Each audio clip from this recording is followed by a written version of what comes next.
It is 2 days later, and the paint is finally cured. I'm not going to sand it yet. I'm going to do all the wet sanding and polishing at the same time. But I do have mistakes I need to fix because I made a mistake myself. I put the panels, the wing and the rearview mirrors outside in the sun to cure. Big mistake. I should have just left them up there to dry in their places where I painted them. Because now in the wing, if you can see that, I have me a little bubble there. So I got that big bubble there. It didn't go away, so it's there for good. And I got a couple other little ones there, and there's another one that started there. And then here, it started this really bad rippling here, but I got a feeling I'm going to try to wet sand that out first. But some reason, this one came out still perfectly fine, nothing wrong with it. But it could still use a touch up on the edges here. Same with this one. So I'll touch up the edges, and at the same time I retouch up this one when I fix those spots. You know, it is what it is. Today's agenda: cleaning and sanding the rear bumper and the burger panel. I'm not going to do it in the traditional flat black. It's going to go back to the shiny black, the factory black as it is.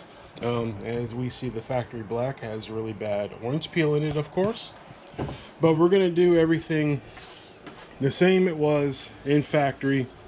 I'll probably even do these differently. I'll probably fill the letters in with something just to stand out a little bit. But that's what we're going to do today. We're going to sand the bumper down, the burger panel down.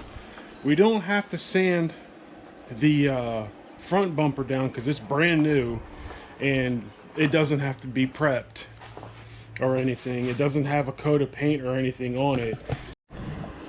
And here is why we sand. This is going to be sanded down a lot. The fractures, spider webs in the paint because of a flexible piece of the car was hit. Wasn't damaged, but it did it to a non-flexible paint. So not only is it there, and it was really uncovered because of the dust going into the fractures, but you know, obviously we got the paint peeling off here that needs to be fixed everywhere else. Yep, see, dust into the fractures, found more, especially in the corners. I bet you that was probably from shopping carts or other people lightly bumping into it when they backed up and didn't want to stop and check, just kept on going. So there's that. All right, I put some water there to hopefully highlight it better, but these cracks go all the way down into the actual body of the plastic. So I'm going to have to get some filler, not Bondo, but other stuff to fill these in because they can still be picked up with the fingernail. Let's see, get some more. Yeah, it still fills in. You can see the deeper parts of it, the darker lines. It still does it, so I'm not going to sand anymore and make it worse than what it is. So we're just going to go ahead and move on to another area and sand it, and then I'll get some stuff to fill that in so that when we paint over it, or I'll put some primer over it, then we can paint over it, then that'll be filled in properly. Well, this is going to be a short video because I am still sanding on this rear bumper, because everywhere you look, you can't see it until you start sanding, but little nicks everywhere that have to be smoothed out.